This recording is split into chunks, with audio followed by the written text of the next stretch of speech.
Who is up for some mistletoe mischief? Oh my gosh. I am. Well, the topic today, as we're getting ready to head into the holidays, is the holiday quickie. Mm-hmm. Now, what is a quickie? Well, that's a good question. And actually, we surveyed a few people, and the answer had quite a range. Okay. The first answer we got was between 10 to 15 minutes, which I think that's like a reasonable quickie in my books.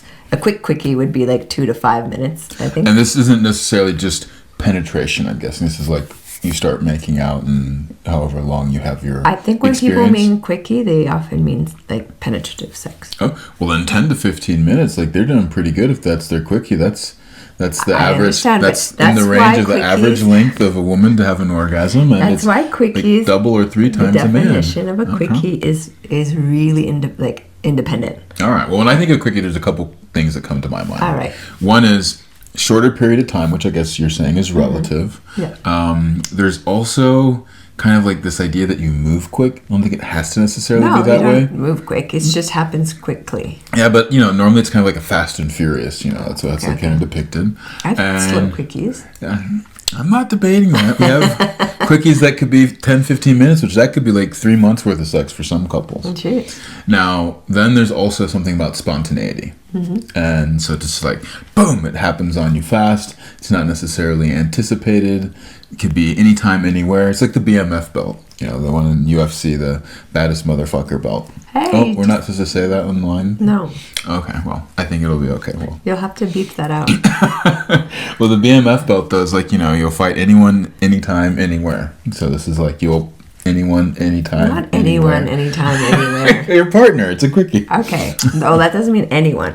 Well, when we went to the infamous, or not infamous, the really great butt bespoke surgeon, and he was talking about homosexual culture, and he was saying that definitely the anytime, anywhere, anyone was part of it. He's in New York. It's within the New York culture. I don't know if that's true necessarily everywhere. Sure. And he said the New York gay culture too. They are devoted, dedicated couples. They're raising children, and there's still this permission if they meet someone hot to enjoy a little quickie on their way home from work. All right. Something like that. Well, now that we have a general idea of what quickie means for a broad spectrum of definition, you'll have to figure out what that means for yourself. I think it's great. Well, let's jump into like what to expect if you've never had a quickie. For some people, they really don't like it. Well, I'd say that these expectations is kind of what make it good or bad for people. Okay. So the typical question I think that we spoke a little bit about is like, how long does it last? Yeah, it's like, what am I in for? Yeah. Because I definitely have had people like, I don't want to do that because they thought they were in for something that was going to be quite extended. When I was like, no, actually, it could just be a moment. Yeah, so that's the kind of thing. It's like, oh yeah, well, it's kind of like just the tip, and then you end up like balls deep. Like a quickie is like, oh, it's a quickie, and then next thing you know. Well, sometimes that happens, but. So that's one of the reasons, though, people can have. I just think the nice frame for quickie is, as you said, something a little more spontaneous, something that doesn't require as much energy and attention, and something where you get to connect in a way that nourishes both people, and then you go on with your work day or whatever else you're doing. Well, and that's, I think, maybe the other expectation is, well, if we don't know how long it takes, or especially this is the other one, does the person need to come? Like, do you need to have an orgasm for it to stop? Because some people are like, I don't even want to do that if I'm not going to come. Yes. I'm like, oh, well, for me, I don't need that as an experience of the quickie. Yeah, and that would also then tend to make it long, or also puts a lot of pressure on the person too, like performing. Yeah, exactly. And if for some people it wouldn't work very well unless they are exceptionally skilled at getting their own body ready for a quickie, because especially the female body isn't ready for penetration, it could not feel nice if things happen too fast. So yes, you have like painful. But you could have like an oral quickie. You could have an oral quickie as well, and again. That sounds like an Oreo cookie. Jeez. I think the other reason why, so if you have painful, you also have maybe this kind of distracting quality to it. People are like, oh, well, if I do that, then I'm going to be flustered the rest of the day. Or I have my list of to-dos, and so you're just going to throw off my rhythm that isn't going to fit in, I want people to think back, though, to if you are in a partnered situation, think back to when you first met your partner and how exciting it was and how you wanted to sneak in as many opportunities to connect as you could. What we're suggesting is that a quickie is actually not just a quickie. It's actually a really important part of maintaining erotic charge in a connection. Yes. So let's just say a little bit more, like we went over a few things, but what would like a really good quickie be like for you? A really good quickie. Well, it is definitely something that it charges me up. It gives me more energy. It typically also leaves me buzzing and wanting my partner more. So it's sort of this prelude or the appetizer or appetizer for the main course, which, so you like spontaneity. I love the spontaneity of it. I love like the typically like very sexual like nature of it too. It's can be very animalistic. But then also I really like just feeling one of two things. One, I like feeling the desire of my partner for me to just always want me, or it's the other part too, that I have something that they really desire, and it just like blows their mind for those moments that we have together, and then just like kind of go back to the day as if nothing happened, but of course something did. I sometimes experience, like, for me, a good quickie is I'm maybe super inspired with what I'm doing, my creation with work, and maybe I don't have anyone around, and I'll go have a quickie with myself. And that's exciting to me. I'm like, oh, I'm being naughty. I'm just taking a moment during the workday. And I go and connect with myself. And sometimes literally 30 seconds or a minute because I don't have a lot of time. And it's just that maybe I'll just put a hand over the vulva and I might even just rock into it a little bit, but there's not even nakedness. So it just depends on timing. Sometimes there is like more touch. Yeah, sometimes you're right. It is just a touch. I mean, I'll kind of take my hand and like cup under my testicles or along, give a kind of like a rub along my perineum, or depending, because a lot of times I'm not fully dressed or I'm just in boxers or whatever, and so I'll just kind of give it a little tug and pull on it. Jeez. And then just, tuck it back in and keep going. Yeah, so I think we could broaden the definition of quickie so it doesn't just have to mean with a partner. Yes. And what's great about that is, at least for me, is to maintain a sense of erotic charge throughout my life. And then if I'm doing that throughout the day, even if it's a busy day, then I cannot wait to connect with my partner at the end because I've been like charged up thinking about them a little bit and just like, Yeah, I love the... This is another part of of the quickie that I really enjoy, though, is where you sort of hint at your partner that it's going to be coming up, and then they're all excited for it when they return home. Yes, I also really like just suddenly, specifically with you, like if we're working in the same space, then we suddenly both look up from across the room and I'm like, oh, I want that. Yeah, and then it's like it's on, but then we're busy, so we have to like get back to work. We're gonna have a little interlude right here. Yeah, bye. So why are they important? Why are quickies necessary? And we wanted to bring this up for the holiday season because we just feel like in the holidays, this is where we get super stressed. We actually get disconnected when we need to be connected. And the energy of the holiday season is about love. It's about connection. It's about giving each other gifts. And I think one of the best gifts to give each other is pleasure. Yeah. Well, and normally during the holidays too, it kind of gets thrown to the wayside because there's so much family around. And a lot of busyness. Lots of busyness, like meeting like different deadlines, trying to get all kinds of to-dos done. Just there's a lot going on. And so sometimes, and I think the family factor is especially difficult for people because somehow family and sex, even though you don't get a family without sex, is those are kind of kept separate for a lot of people. Yeah. Well, I think a big one, so say it is the holiday season, everyone's busy, it's just chaos, and maybe you have emotional stress around in-laws being around, and there's all kinds of stuff like this. A quickie and regular quickies with your partner, and I don't just mean like penetrative sex, I mean maybe just have a really hot, passionate kiss in the kitchen pantry, or like just little ways of like having hot connection can actually really shift your nervous system from an agitated, stressed response and bring it into more social engagement and nourishment. And that's really important. Couples don't understand how the role of pleasure, especially during the holidays, could really transform their holiday experience. Well, because it does it, one, for you as an individual, but it does it for your partner. But then with the partnership as like a foundational unit of a healthy, thriving family, you're also regulating the space. Exactly. Because if the mother and father are kind of at each other, like the whole family is going to feel that. Exactly. But if they're at each other, then they're also going to feel that as well. Yeah. And feeling that, your parents are like close and happy and love and wanting to embrace you, feeling more relaxed and calm. I always loved seeing my parents under that mistletoe. Yeah. And they seemed to take a lot, like they would walk through that one doorway like a lot. I was about to say, knowing your parents, they probably have mistletoe just hanging all over. I just forgot where I was standing. They just wear a hat with no name, a mistletoe hat. Yeah.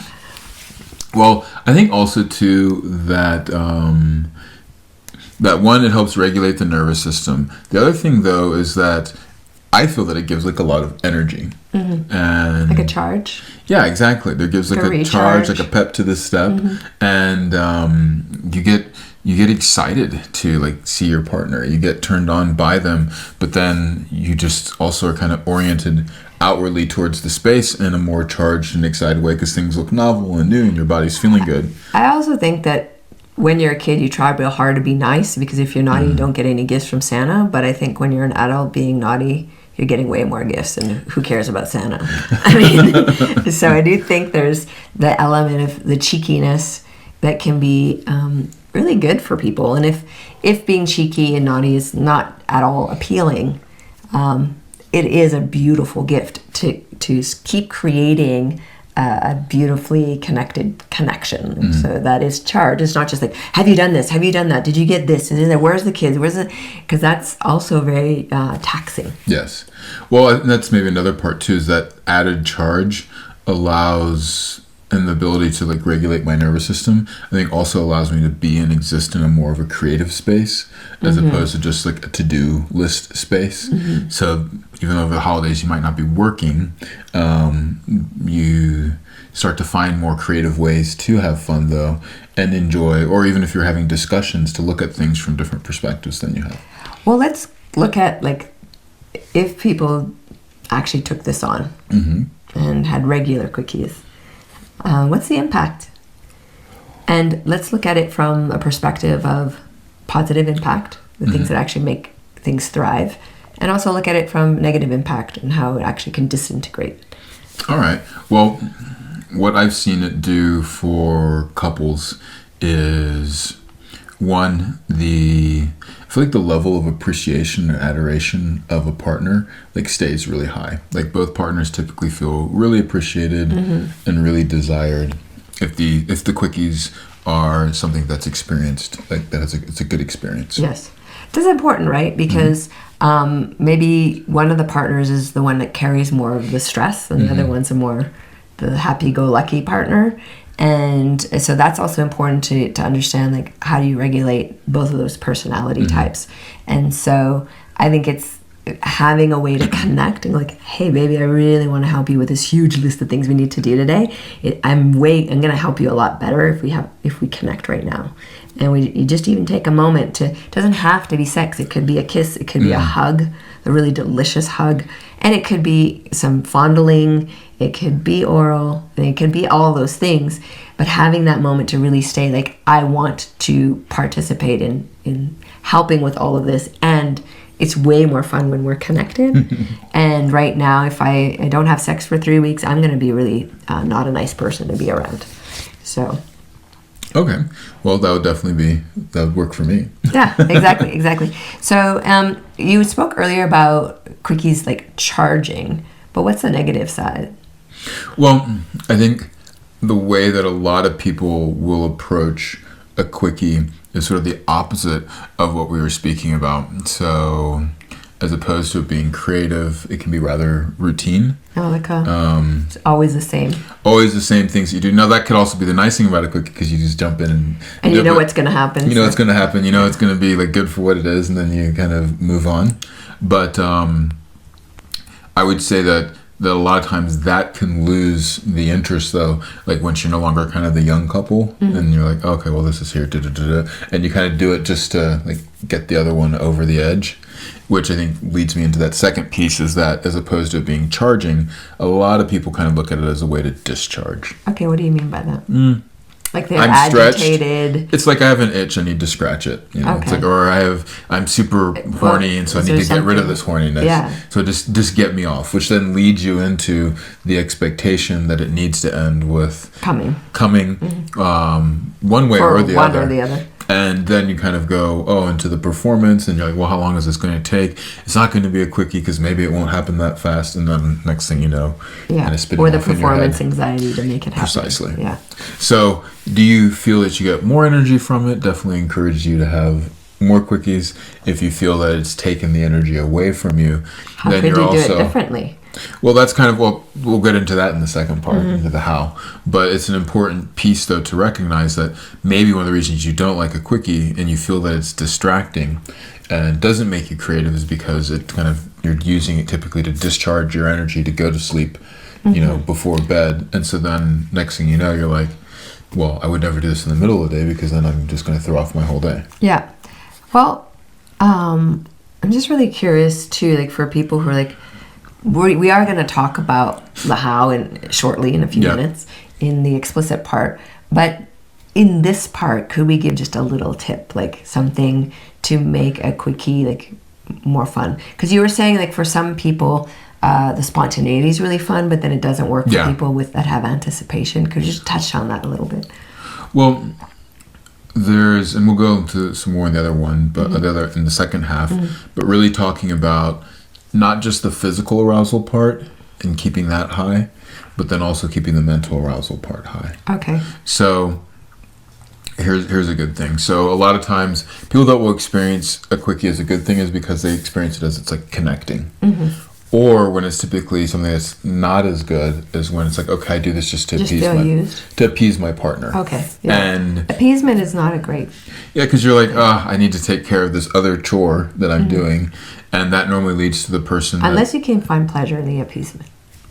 Well, that's the thing. Some people, though, it's like, I like to appease them. I love that I have that power, which then gets you into this empowered role. It's like, I can get my partner to come and just feel good, feel great, and and then help me with whatever else I need throughout the rest of the day. Yeah, like, okay, they're grumpy. Let me do this. And that's the difference between, feeling used. Yeah. But, maybe too, though, like, if you feel that you completely hate it, though, then you're just using the other person to do it. And that doesn't really feel so good either. Exactly. However, though, when you get onto the other side, that you're like, it makes us feel connected, even though maybe you don't physically enjoy it as much, but you're like, we feel connected. We go about the day. We have a really good day. So I'm going to take this person or be taken. Be taken as well.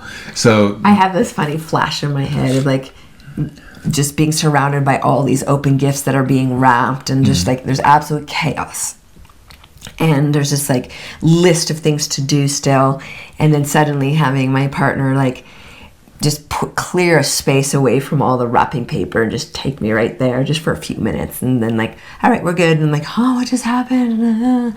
I think that could be fun. Love that feeling of like when you do that and your partner's just like, it takes like a few moments to like come back to, and then they like all energize and go about their day. Yeah. Well, to answer your question though about the mental arousal part, because I think this really makes a big difference between are you connecting or are you just appeasing. And if you are a person, for instance, who gets really turned on by spontaneity, then quickie is kind of like an easy one for you. But if you're on the other end of the spectrum where you're like, no, I like to anticipate it, feel that build up and everything, then a quickie could feel like, you're just being used. However, if you know, though, that your partner loves anticipation, then you can drop like little hints throughout the day. Yeah. It's like, I can't wait to like when we are making dinner, and I know there's going to be that moment where we're both in the food pantry. Yeah. Oh yeah, I'm just going to get my mouth all over you. Yeah. And so then now every time like you go into the food pantry, you're going to see if I'm coming in there, or maybe I'll go in, but I won't do anything the first several times. Yeah, I'm like, well, when's it going to happen? Exactly. Right? So then you build the anticipation for the spontaneity. That means it's going to happen when they don't know, but they know that it's going to happen. So that way you can start to like play with that a little bit. Yeah. Other people, maybe they like power or whatever else. So then it's like when you grab their attention, like you really command them in that or moment. like, come with me now. Come with me now. Or, you grab under their chin and just like really have them look at you in the eye. Or you just come up behind them and like kind of overpower them and kiss them on their back. I also really like say that it's a lot of busyness and both people are really like they're on their task and they're getting things done and then it's like, oh yeah, I really need you right now. I'm like, what? I really need you. Please come help me for a second. And then they come in and you pounce on them. Jeez. All right. Well, it sounds like we're going to have to get into some stories here. Okay. Well, let's shift to explicit because I'm too excited. Well, and in the explicit, we're going to be talking about how to really get the most out of a quickie, typical challenges that come up, challenges, how to overcome them, and the types. What are the different types of quickies? All right. Well, here we go. To join us for the complete and explicit version of this podcast, just simply upgrade your membership and you'll get instant access.